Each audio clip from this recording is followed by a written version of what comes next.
Hey everyone, and welcome to your favorite YouTube series and my favorite YouTube series as well, Not Another Demo. As you know, Not Another Demo, we are taking the world by storm, right? With an open and honest dialogue with security vendors, and today is no exception. So we're thrilled today. I've got Lloyd with me, and we are going to be talking with Padraic O'Reilly from CyberSaint. We're going to be talking all about risk. And for those of you that know us or have watched any of the other videos, and if you haven't, go do it. We talk a lot about talking to the business, selling your security products up, quantifying and qualifying your risk and all of that sort of good thing so that you're actually talking business language. And I think we're going to hit on a lot of those things in today's episode, so I could not be more excited. Padraic, if you want to give a brief introduction of yourself, and then we'll go ahead and get things started. I will. Thank you. Yeah. So my name is Padraic O'Reilly. I'm the co-founder of CyberSaint Security. We started up George and myself started the company about 4 years ago, and we were in delivery. So, we would go into companies, help them to baseline where they were on particular frameworks and recycle sort of the information and schedule the interviews. And George was the CISO at Schneider Electric, and he basically believed that there was no simple way to run control assessments, run assessments generally, generate the basic reports, and get an idea of risk without having to wield some sort of legacy solution that would, stop every process in-house for a year or more until everyone got up and running on it, So we made a very simple, minimally viable product. We ran a couple of different frameworks initially, and then we expanded out. And as we began to collect more information and give customers some efficiencies around report generation and that sort of thing, we had a real opportunity to start looking at risk, because that information, historically tends to get stuck over in IT or OT, but we were moving it across. And, as long as we had some simple ways to visualize it and get it into risk assessments, we were giving the customers extra value. So then we moved up market a bit. And went enterprise. And that's really where we've been for the last 2 years or so. So I always like to ask this question because I do feel like it's an important one in an era where I feel like there's lots of security companies, right? I've seen statistics this year that like 2,000 Israeli-based startups have gotten funding. So, out of there, we're seeing tons of companies, there's tons of meetings. I think this, we know that the year of being virtual has put more meetings on our calendar than we've ever had before. So all of those things taken into consideration, talk a little bit about why someone would want to take a meeting with CyberSaint and talk with you guys about what you're doing. Yeah, I think the basic reason why they want to take a meeting with us and why they frequently do now, and I'm on as many meetings as everyone else, it's become sort of meeting-a-palooza, is that transformational projects are happening across companies. They're even happening in the mid-market. So I think companies have realized that they can get efficiency in compliance and risk. Look, compliance and risk, you'd think in cyber, you'd have more than a bunch of people beating each other over the head with spreadsheets. You'd think, Nice. Yeah, right? Yeah. And, but to some extent, that's still the case. And, not to sort of, talk down spreadsheets, because they're very useful. They're matrices and they can contain a lot of useful information. But, there's at scale, there's this problem of everyone needs to be looking at the same thing. With a spreadsheet, it's a point in time and you have to break it and snap it and send it around in emails. And, so the logic of, getting everyone into the same system, tying IT and OT to compliance and risk, starting to get those functions talking to each other, and then having the conversation upstairs. So there's another movement in the market right now that's been going on for the last year. Governance is more interested. cyber as a business function is a talking point, but it's actually starting to happen in some of the larger enterprises. And when it does, when they engage in these transformational projects, they get in touch with companies like ours. So what are those common threads you see? Like, what are the most common deficiencies you run into with a risk program? How do you help address those when you're engaging with an organization? I think the most common problem we see is that the information is not getting across. So their stack, whatever their stack is for, sort of understanding where they are on compliance, and their products, that information isn't getting across into risk. Risk is sometimes this separate function that, calls out like, what do you think about this? And sometimes they get an answer, sometimes they don't. It's the voice clamoring in the desert. And then there's another element to the risk program that is problematic, which is executives want to talk about dollars and cents, really. They want to talk about true risk exposures. I think because of the nature of our free market and the proliferation of the products and the sort of difficulty of information sharing, we're at a point where making a credible argument around, fundamental risks is possible, but it's still a pretty new thing in a sense. So, you can quickly in risk, as you guys know, get into an argument around probabilities that can break everyone's head, So, what we're trying to do is to have transparent methodologies, 830 NIST, FAIR model, simpler risk models like low, medium, high, have all of that be, transparent, and then sort of drive the data over that so that we can help teams talk upstairs about it. Because the conversation is in some ways, I wouldn't say it's high maturity even yet. I think we're at the beginning of a journey talking to the executives around resourcing and risk.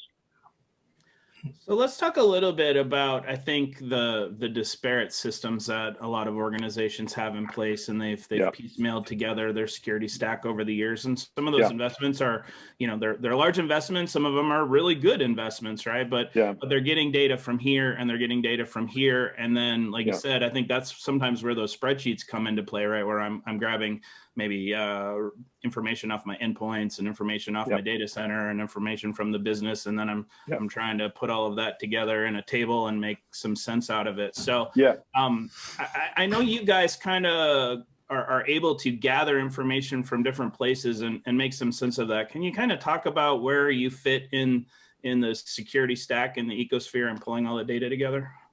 Yeah, I would say that we're growing in that direction because we got into control automation very early because we were taking threat and vulnerability data and passing it into natural language processing and then sort of suggesting controls that might remediate. So, early when we were like a controls engine, we were taking in that disparate data and saying, this might be concerning for you.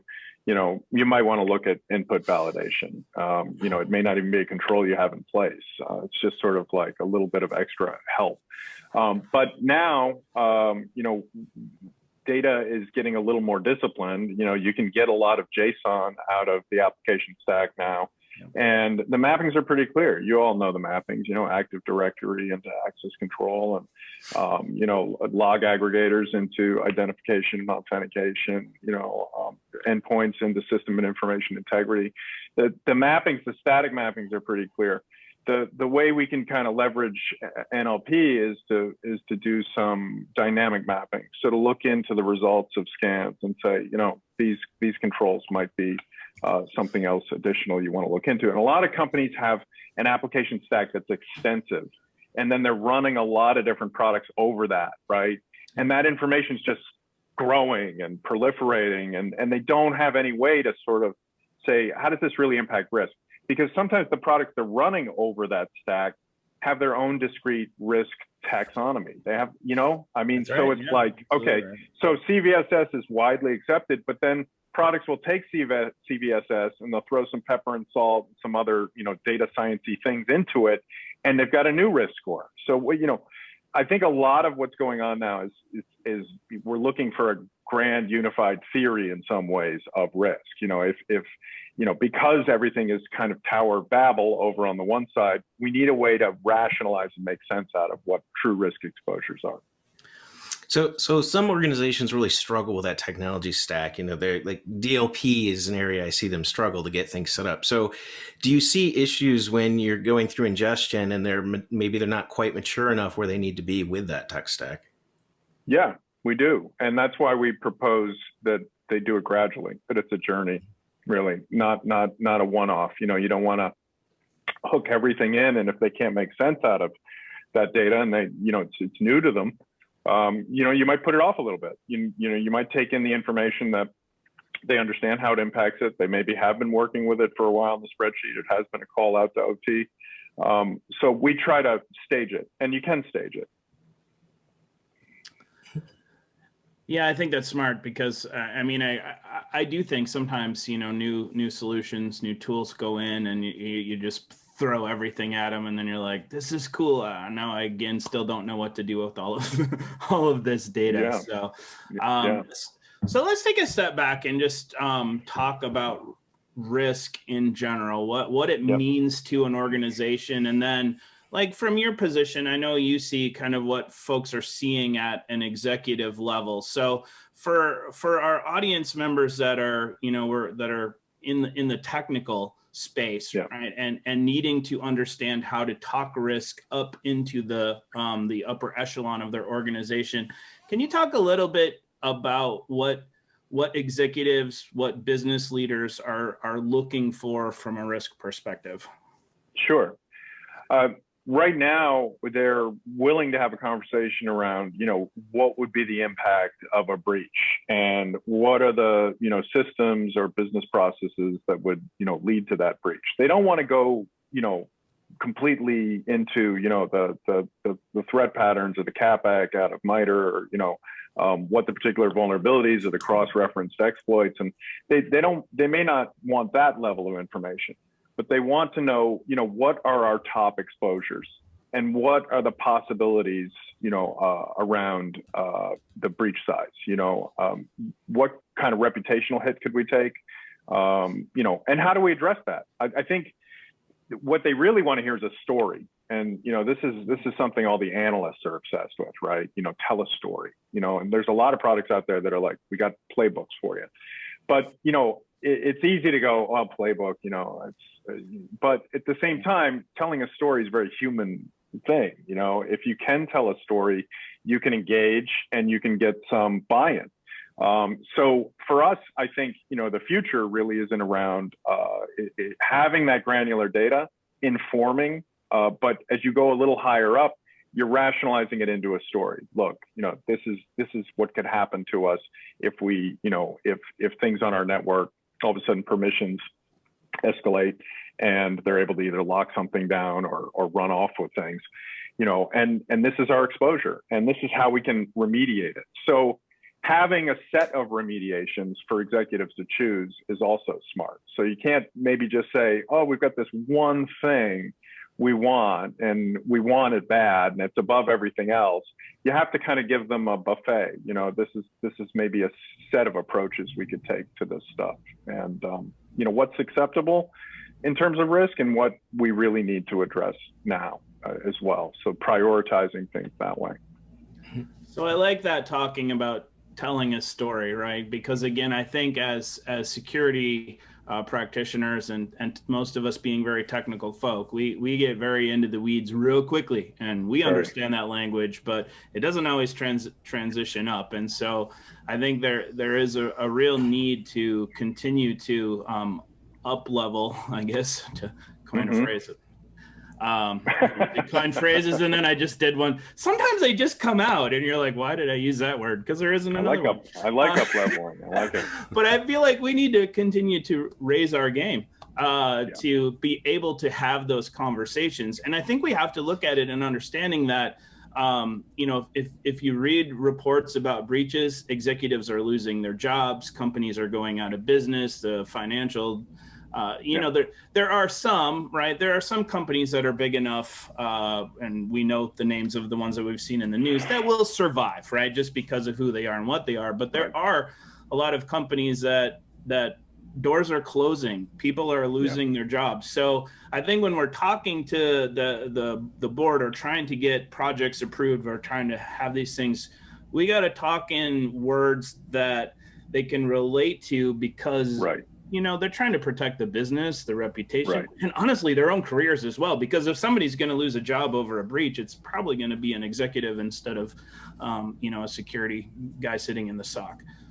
Absolutely. Yeah. And, you know, one of the interesting things about building software is, you know, that has a few different, you know, permissions native to it, right? Is that, you know, you have these lower level permissions, you know, those are people maybe running around getting the screenshots and, you know, validating and testing to certain, you know, things at the control level.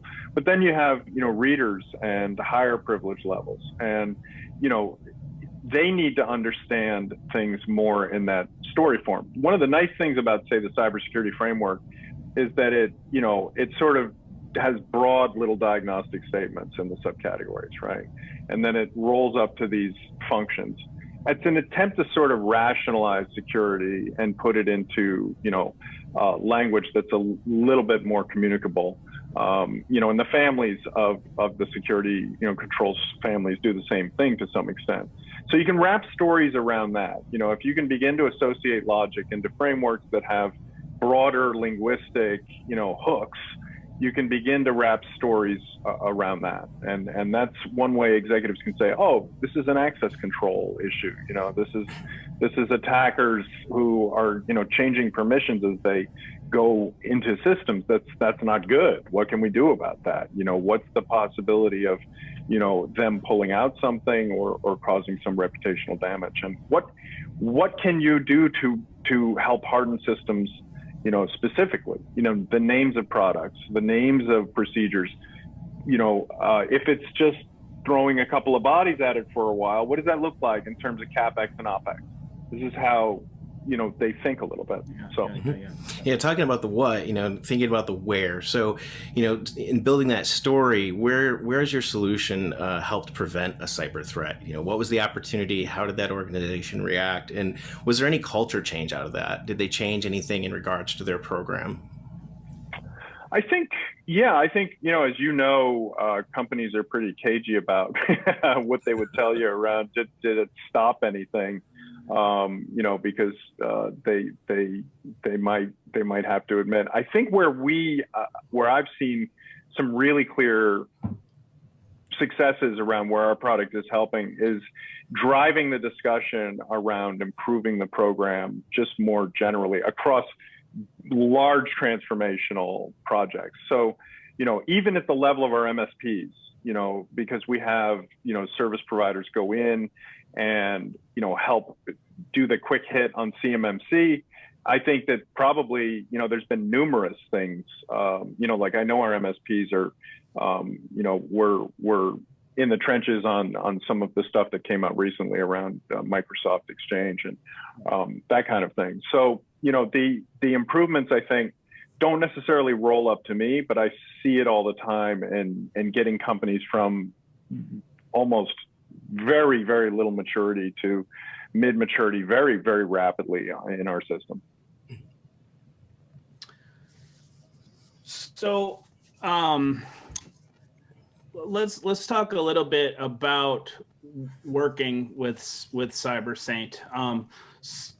Because I think, you know, and sometimes we're talking with like salespeople and other folks from some companies. So I love hearing it from a little bit higher up than that. So, you know, when you were working on creating the company, one of the struggles that I tend to see a lot is, you know, it's all rosy until the POs are signed and then the relationship already starts to break apart. So maybe talk a little bit about, like, from the inception of CyberSaint, you know, what your philosophy is in regards to the relationship between you and your customers. That's an excellent question. I mean, that I think goes to the heart, that question of software building more generally. I think that's the real arc you get on when you build software. So early days, you know, the first year we signed a very large company with like 36 subsidiaries. And I think they were centered out of London. And, you know, their idea was, we got to baseline all the subsidiaries, you know, on DFARS, you know, and we got to have central visibility so we can talk to the execs back in London about this. And we were able to do it. And I mean, it took some work, and we had to talk to them pretty frequently. And George and I had to hit the road and go in and help them, baseline a bit. We were really committed early on to having that, not having that relationship go sideways, because the way we built the product was talking to everyone who'd bought it, because they would say, we could use this, we could use that, or have you guys thought of this? And, early days, that was really how we built it out. The next year, we wound up talking to like CSRA before they got acquired by GD, and they had a really mature assessment process. They were running thousands a year. So we'd just meet with them and talk to them, and they'd give us, workflow upon workflow upon workflow. And, it was a very valuable relationship.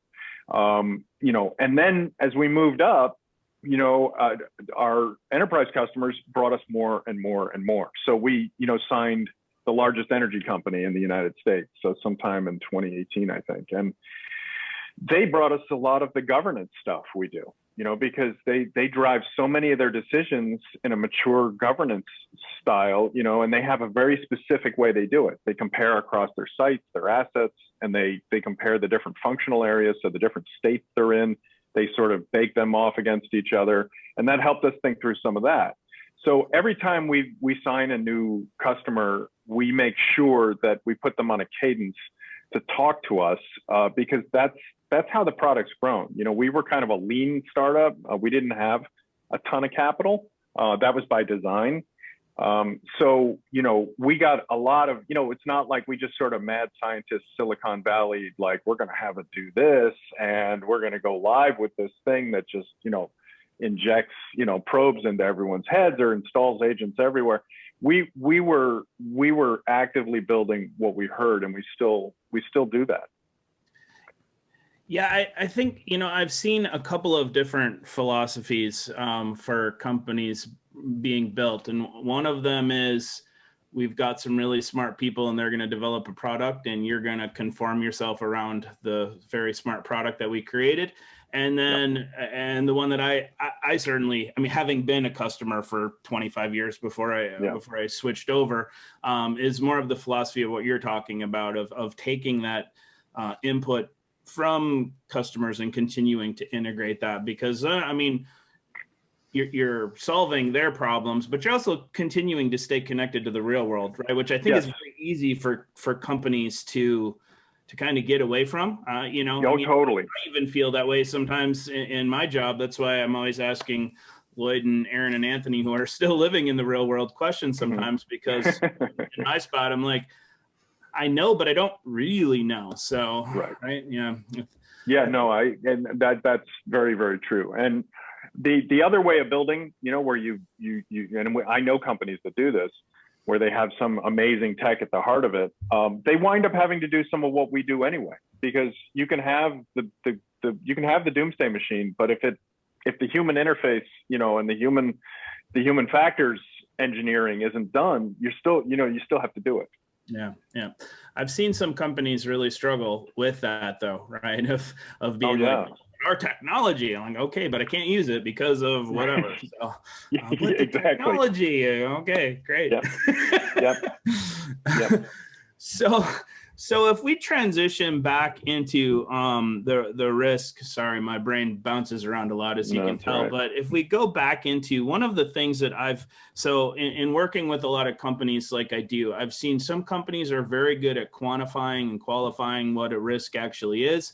And other companies, they just kind of, they struggle with being able to actually say, this is a risk. And I know we talked about it a little bit before, but maybe let's talk a little bit just about, in general terms, of quantifying risk, and then also in how CyberSaint can assist with quantifying or qualifying real risk. Yeah.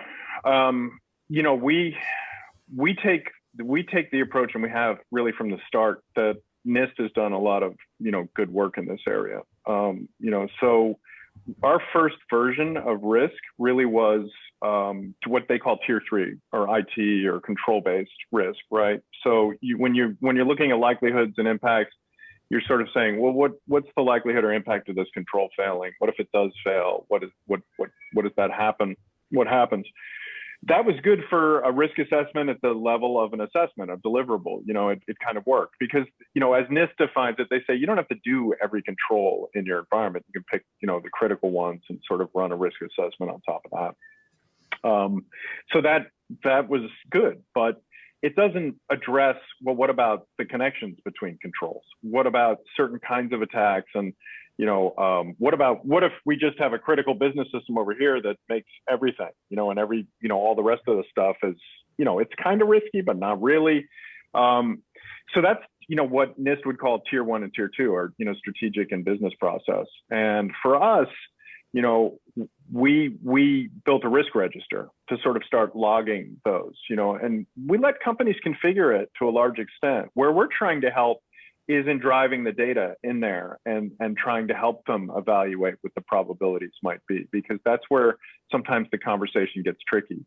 We're also kind of risk model agnostic. So we have the FAIR model as well that we're, sort of lighting up as a benchmark of sorts, to talk about dollars and cents and the size of events and frequencies. But we're transparent. And, we know what we all in security kind of know what the top risks are. We see the 0 days, we see the latest that comes out on the exchange, we see the exploits flying over at us. And, we know CVE, it's sort of bread and butter. But helping companies understand that all in context is important. And at a high level is important, because it's a matter of aggregating that stuff upstairs a little bit. Mm-hmm. So I'm thinking about a divestiture here, kind of switching a little bit, but along the lines of risks, do you see data governance as being a risk? For example, in healthcare, I'm always learning something new every day we're into, whether it's AI or whatever it is. Like, wow, I didn't know we had a whole area devoted to that. But sometimes, things have to go off on their own. So do you see risk to data governance, and does this help show where that risk is to make sure that you're compliant with regulatory? Yeah, it does. And that's sort of part of our methodology. So if you're in the register and you have, data governance risks, breach risks, PII, and, exfiltrations, things like that, you can define those. And then you can reach back into what you're actually doing in the company to address that stuff and sort of see how you're doing on it. And you're kind of, benchmarking continuously and in real time. And the future of that is really, how are we doing on it? What are the measures of how we're doing on it in terms of the telemetry we pull in, and how do we define that kind of in a scoring sense on the control? So there's a little bit of configurability that has to go in to control automation. I think that's maybe the trickier part of control automation, sort of reinventing the control, right? The control says do this. These are the assets I might have, associated with it. But what stuff we're pulling in impacts the control, in what ways? What does that actually look like? And it's like what you said, I know, but do I really know? So we in security have gone in and sort of assessed, and we do it naturally. We define what control compliance is for the assessor, right? It's, well, we got a screenshot for that, and we got, we talked to Frank and he said that we were good on that update, and we sort of line item all that, right? And we're like, this is the status, and then we write it up, and then we might say, these are the remediations, that we think it should have later on. So we're defining a configuration there really without, thinking about it, right? So it's really about, in the software, becoming more flexible around that, and then rolling that all up to risk. And you can really define anything as a risk. It's just that, do you tie it to anything, right? Do you tie it to anything performative or a KPI or that sort of thing? So Lloyd, you talked a little bit about divestiture, but let's talk a little bit about merger and acquisition, which we certainly see a lot of. And I guess, Padraic, do you guys help, if an organization, if they're making an acquisition of another company, or again, always can talk in general terms as well, but yeah. if what can you guys, maybe actually, let me ask it this way. So what are some things that companies maybe don't look for that they should if they're doing something? And then maybe talk a little bit if and how you guys can help if a company is doing a lot of merger and acquisition type activity. Well, I think, that's analogous to the supply chain at the moment. And, it's sort of like due diligence, right? What we're seeing a lot of activity around is, how do what's the fundamental set to baseline someone you're working with? Either if it's third party, a risk, or if it's if it's someone you want to acquire, and that complexity, I think, is something that the industry is just starting to get its arms around, because those dependencies in there are, they're extensive. So, we're helping in the sense, here's how we're really helping with that. We've got a use case right now that is just a behemoth of a corporation, but they've got 20 different versions of a question set they've been pushing out, to their supply chain. And they, because there's 30,000 people, they can't all get together and say, wait, that's the last version, or that's 3 versions ago. So when it comes time for them to all start talking the same language about the results they got, it breaks down. So one thing that we can do right away at scale is say, these are the 3 questionnaires, RFPs, whatever that you're using across the entire stack, whether you're pushing it out to a supplier. And we have permissions that allow you to just sort of, have the supplier in one thing. They're not going to see your whole environment, so you can begin that information collection in a standardized way. So I think, when it comes to the dependencies, you have to sort of have a standardized approach. Otherwise, what you get back is maybe gobbledygook. Yeah, that makes perfect sense. So another, to me, critical part of the sales process, or the a company acquiring a new software process, is the POC, POV, whatever people want to call it these days. Proof of concept, proof of value. Yeah. Don't want to get caught in acronym jail here. No. Can you maybe talk through, like, what that process looks like with CyberSaint? And then what I really love is there's kind of 2 different ways I see these go. One is here's all the bells and whistles, and that's fine. There's another process of, let's go through this, and then at the end of it, look at all this stuff that we found already, right? So can you talk through your POC process a little bit? Yeah, it's changed over time. It used to be, we just hand the keys to the car and be like, please don't, crash it. And, then it turns out people, don't always have time to drive. So, we'd revisit, and in 2 weeks we'd see, well, it's somewhere in there somewhere. It's much more structured now for us, and we try to focus on outcomes. And we do them at a couple of, maybe 2 or 3 different levels. Smaller companies that just have a few frameworks that they're kind of working on, we talk them through it. We see if it supports their workflow, helps them actually sort of get that central visibility. The metric something that they, can rationalize upstairs. Larger companies are asking us to do all sorts of things, in a POC or a sort of an initial engagement. They're often asking for some automation, so they might say, well, here's the data types. Can you show how this would, on a cadence, refresh the assessments? Can you show us how it would roll up into the risk register if we're automating that? And sometimes they're asking for new things while we're on that engagement. So they're like, we really need to see some trend lines on a particular thing over on your governance dashboard. So we might code them up quick, a new graphic, just to show them how flexible we can be as well. So, it varies. And I think our main focus though is to make sure that they're engaged, and telling us what, they need for outcomes. Mm-hmm. So what, past the POC, what does that support model look like for the organization, and what kind of return can they expect on the investment? I think really the support model now is, we grew enough over the last 2 years so that we have an entire customer success team. We have solution architects, we have sales engineers.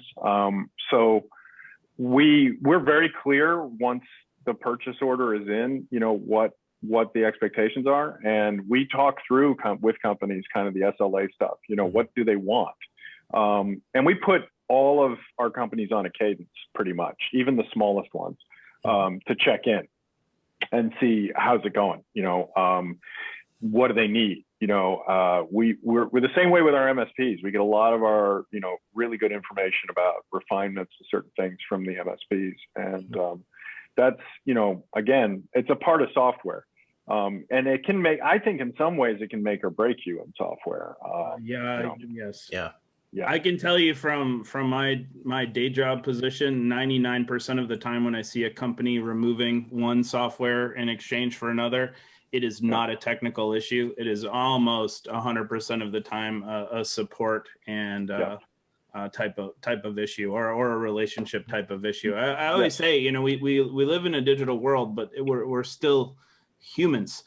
Yes. And I think Yeah. sometimes we lose sight of the fact that you know, all of our transactions can be so click, but people still want to, you know, feel like they're being supported, and that the company is actually caring for them. I hear sometimes, like, I only hear from this company when they're sending me the next purchase order for renewals or whatever, which is just the wrong way to go completely. It's not, and it's not and we didn't even do it when it was just me in support. I don't, you know, so, I mean, you know, it was hard sometimes to talk to all the companies, but, you know, you got to, and they are people, and that connection is important. I mean, the human factor stuff in software is profound. I mean, software ultimately is a human interface, you know, right. and it's nothing if it doesn't, you know, sort of scale to the human. I mean, it has to. And a large problem of where, you know, even just more philosophically, where we are in cyber is we're having to become more human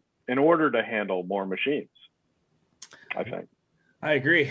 And in order to have those conversations that we need to have, right? I mean, gone are the days of throw that in the security budget and it'll get paid for. I mean, as security practitioners, we have to be on our game as far as being able to communicate these projects and the need and the risk and all of that, or we get nowhere with this stuff. So,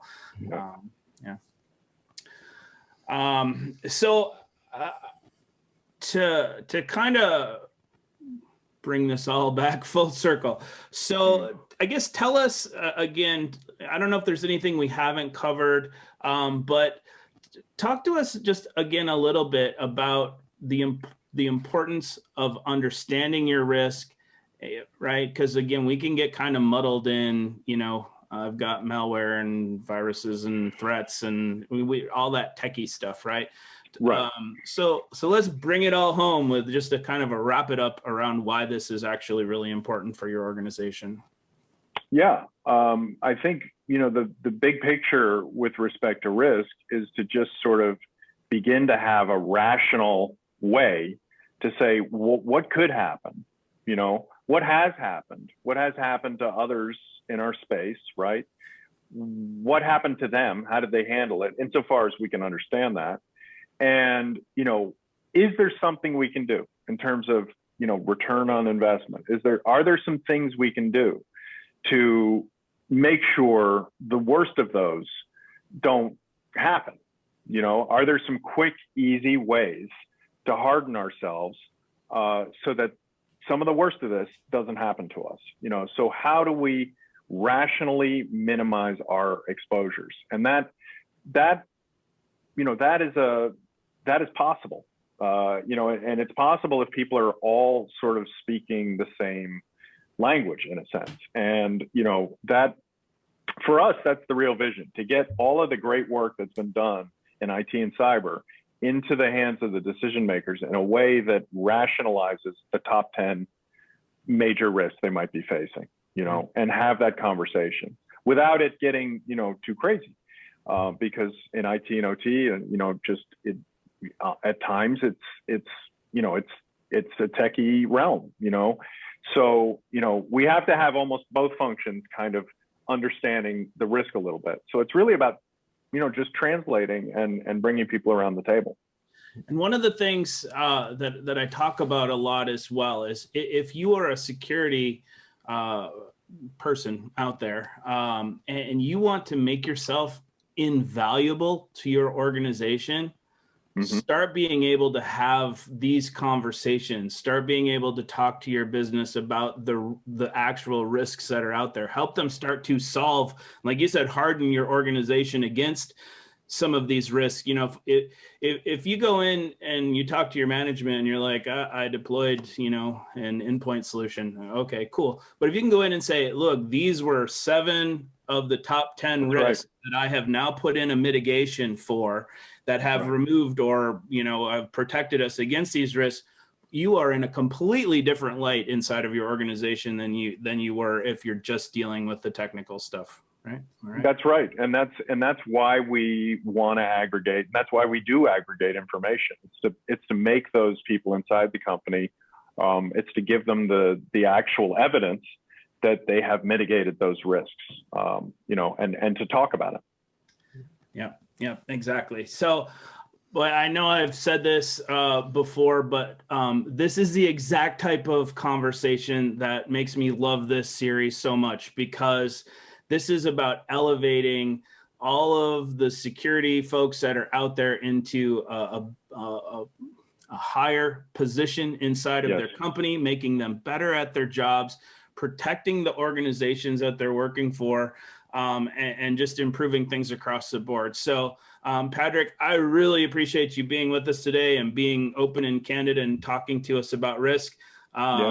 This is why I say it's my favorite series, because I think we're having conversations I don't hear a lot out there, real, honest conversations, right? So absolutely, real pleasure. If you're worried about risk, if you're thinking about risk, if you're not, rewind and watch this over again. But if you are thinking about risk and trying to get a better handle on risk inside your organization, check out CyberSaint. I think you'll be really pleased with what you're finding there based on the conversation that we're having today. So again, I almost forgot, like, subscribe, click the bell, do all the fun YouTube stuff. And Padraic, thanks again. Lloyd, thanks, as Matt. Always. And we'll see everyone again for episode 25. Thanks, everyone. Thank you. Thanks, gents. Take care.